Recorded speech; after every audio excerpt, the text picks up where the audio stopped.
सुंदर लागतोय, इतका सुंदर झालाय ना हा मासा।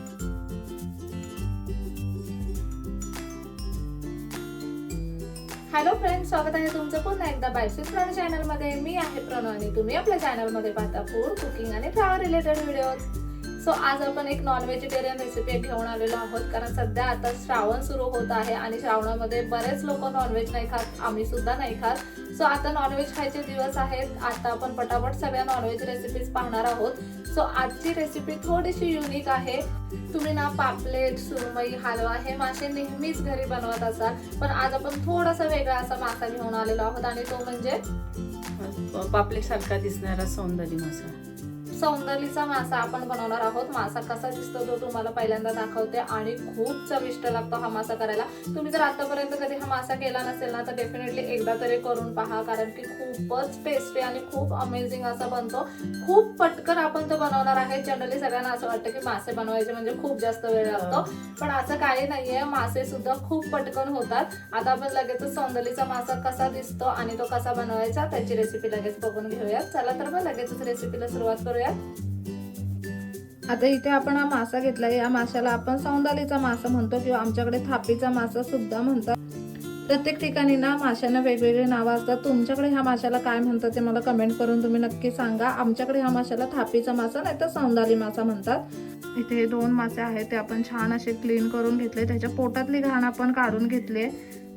तुम्ही पाहू शकता अगदी स्वच्छ असा मासा आपण क्लीन करून घेतलाय। त्या माशाला लगेचच आपल्याला मॅरिनेट करायचंय। आता आपण हे कोकमाचं पाणी केले, कोकम भिजत टाकली होती, ते आपण माशांना सोडून घेणार आहोत। कोकम साधारणतः 10-15 मिनिटं भिजत टाकले ना की अशा पद्धतीने कोकमाचं जे पाणी निघतं ते आपण यामध्ये टाकायचंय। तुम्ही डायरेक्ट कोकम आगळ टाकलं तरी सुद्धा चालू शकतं। ते थोडंसं लिंबू घेणार आहे, अर्धा लिंबू इथे मस्त असा पिळून घेतलाय आपण। व्यवस्थित मीठ लावून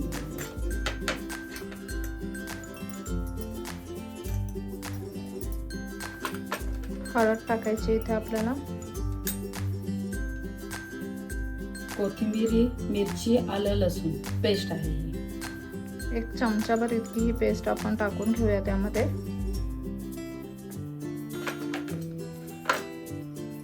लाल तिखट तुमच्या आवडीनुसार, मच्छी तिखटच चांगली लागते त्याच्यामुळे अगदी भरभरून असं लाल तिखट आपल्याला इथे टाकायचं आहे। साधारणतः 2-2.5 चमचे लाल तिखट टाकले आपण इथे। धणे पावडर 1 ते 1.5 चमचा धणे पावडर टाकले। 1 चमचा गरम मसाला घरगुती। आता आपण हे सगळं मिक्स करून घेऊया। छान असे मसाले लागले गेले पाहिजेत मच्छीला दोन्हीही बाजूने।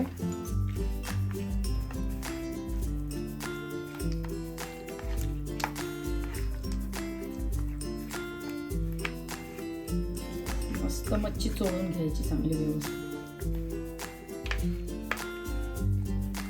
लिंबाचा रस, जे काही मसाले आहेत ते सगळे हे जे मासे आहेत त्यांना छान लागले गेले पाहिजेत।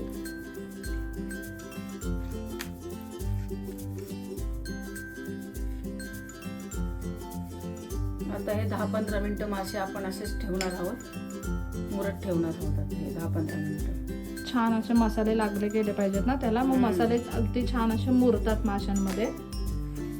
आता हे 15 मिनिटं साधारणतः आपण मासे असंच ठेवून देणार आहोत आणि त्याच्यानंतर ते फ्राय करून घ्यायचेत आपल्याला। अशा पद्धतीने मासे आपण मुरत ठेवले ना की जेवढे छान ते मुरतील ना तेवढी मच्छी लागायला छान लागते। त्याच्यामुळे 15-20 मिनिटे, तुमच्याकडे वेळ असेल तर तुम्ही अर्धा तास सुद्धा मॅरिनेट करून ठेवू शकता। जितके छान मसाले त्या माशांमध्ये मुरले जातात, मासे खाताना तेवढेच चविष्ट लागतात आणि फ्लेवरफुल लागतात। आता इथे 15 मिनिटे झालेली आहेत। आता हे मासे आपण फ्राय करून घेऊया। मस्त असं रव्याचं कोटिंग लावून आता हे मासे आपल्याला फ्राय करून घ्यायचेत। साधारणतः 15 मिनिटासाठी हे मासे आपण मुरत ठेवले होते। मसाले अगदी छान असे माशांमध्ये मुरले गेलेत। आता इथे सगळ्यात पहिल्यांदा आपण एक प्लेट घेतली आहे, त्यामध्ये आता रवा टाकायचा आहे आपल्याला। साधारणतः अर्धी छोटी वाटी इतका रवा आपण यामध्ये घेतलेला आहे। बारीक रवा घेतला आपण इथे। अर्धी वाटी तांदळाचं पीठ घ्यायचं आहे आपल्याला। पाव चमचा हळद,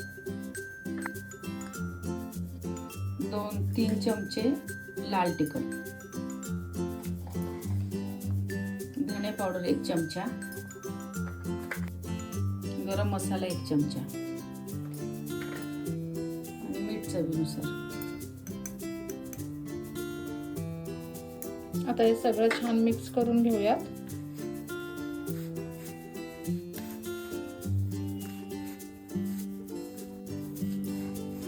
हा मसाला तुम्ही एका डब्यात करून ठेवला तरी चालतो. फ्रीज मध्ये ठेवायचा ना? हो. आणि जर लहान मुलांना तसं तिखट नको असेल ना, तर लहान मुलांसाठी फक्त याच्यामध्ये टिप करायचं आणि फ्राय करायची मिरची, लाल तिखट न टाकता. बाकीचे मसाले आपण लहान मुलांना टाकू शकतो. धने पावडर वगैरे लहान मुलं सुद्धा खातात आवडीने. मच्छीमध्ये कोकम किंवा लिंबू पाहिजेच, त्याच्याशिवाय काय म्हणजे मच्छीला चव येत नाही, उग्रच लागते मच्छी. हो बरोबर. मच्छीसाठी जो तवा आपण वापरतो तो तवा आपण इथे गरम करायला ठेवलाय. इथे आपली मॅरिनेट केलेले फिश सुद्धा तयार आहेत आणि त्यानंतर इथे कोटिंग करायसाठी जे आपल्याला लागणार आहे ते सुद्धा आपण तयार करून ठेवलंय. आता ही मच्छी यामध्ये कोट करून घेऊयात.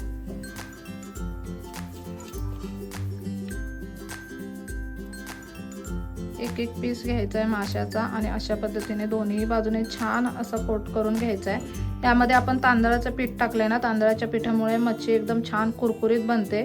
जे बाहेरचं आवरण आहे ते अगदी क्रिस्पी होण्यास मदत होते, त्याच्यामुळे तांदळाचं पीठ आवर्जून टाकायचं रव्यामध्ये.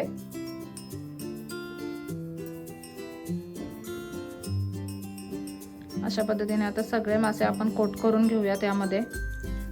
इथे आपण मासे सगळे कोट करून घेतलेले आहेत.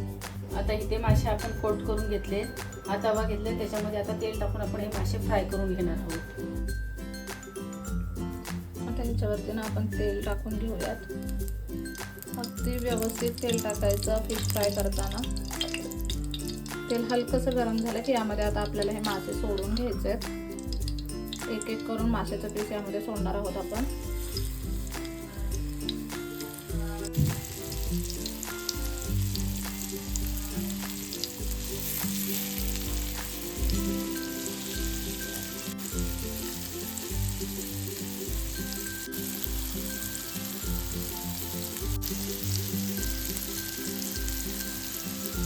आता मस्त अशी एका बाजूने फ्राय होईपर्यंत आपल्याला ही मच्छी फ्राय करून घ्यायची आणि एका बाजूने छान अशी फ्राय झाली कीच आपल्याला ती पलटून दुसऱ्या बाजूने फ्राय करून घ्यायची आहे.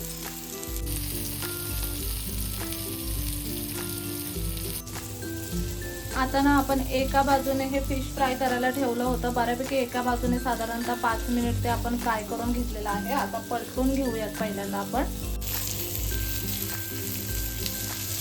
तेल तुम्ही इथे पाहू शकता, अगदी पूर्ण तेल शोषून घेतलंय मच्छीने.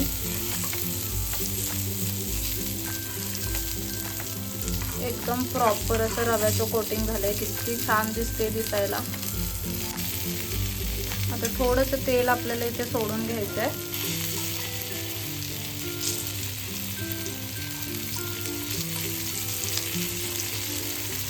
दुसऱ्या बाजूने सुद्धा अगदी छान असं हे फिश आपण फ्राय होऊन देणार आहे.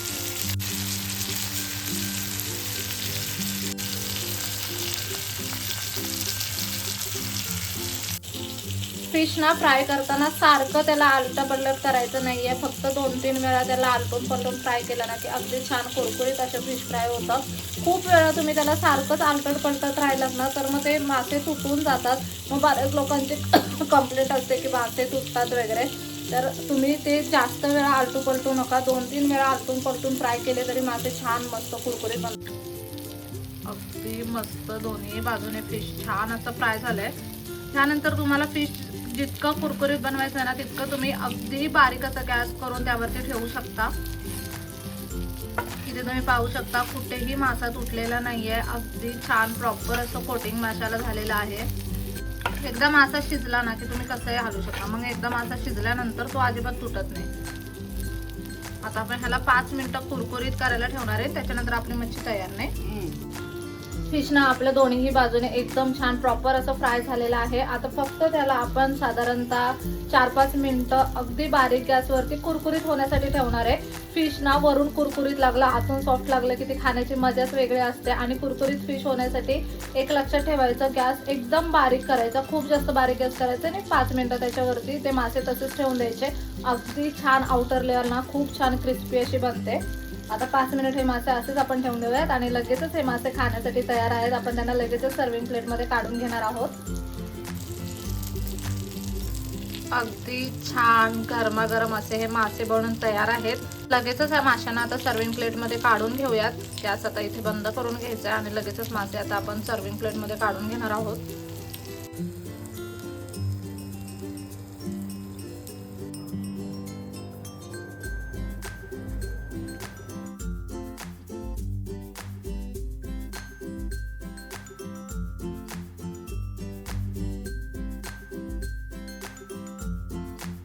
इथे तुम्ही पाहू शकता अगदी मस्त गरमागरम असा सौंदालीचा मासा बनवून तयार आहे.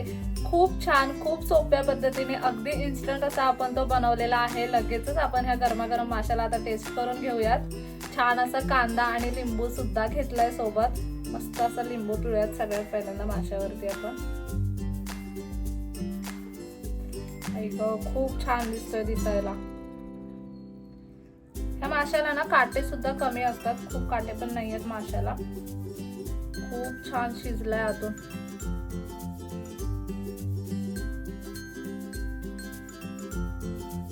आपण टेस्ट करून घेऊया. आउटर लेअर एकदम क्रिस्पी दिसते बरं का दिसताना. आणि माशातलं मांस तुम्ही पाहू शकता अगदी छान असं शिजलंय. मासा खूप छान शिजलाय. मस्त असा आंबट असा फ्लेवर आला.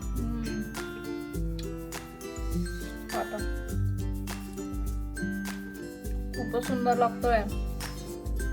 इतका सुंदर झालाय ना हा मासा. तुम्ही खरंच डेफिनेटली एकदा घरी कधी हा मासा बनवला नसेल ना, नक्की बनवून बघा आणि आपली रेसिपी फॉलो करून बनवा. तुम्हाला खूप जास्त आवडेल. खूप छान लागतोय ना. आतमध्ये मसाले एकदम छान असे मुरले गेलेत आणि आतमधून एकदम सॉफ्ट झालाय, वरून एकदम क्रिस्पी लागतोय. आणि रस आहे ना लिंबाचा आणि कोकमाचा तो आतपर्यंत गेलाय. लिंबाचा आणि कोकमाचा रस ना आतमध्ये पर्यंत गेलाय आणि तो खूप छान लागतोय खाताना. इतके छान फ्लेवर आलेत ना, खूपच मस्त आहे. तुम्ही नक्कीच ही रेसिपी श्रावण लागायच्या आधी घरी ट्राय करा. व्हिडिओ कसा वाटला कमेंट बॉक्स मध्ये नक्की सांगा. चला तर मग पुन्हा भेटूयात अशाच एका नवीन व्हिडिओ सोबत. तोपर्यंत मस्त खा, भरपूर फिरा आणि आनंदी राहा.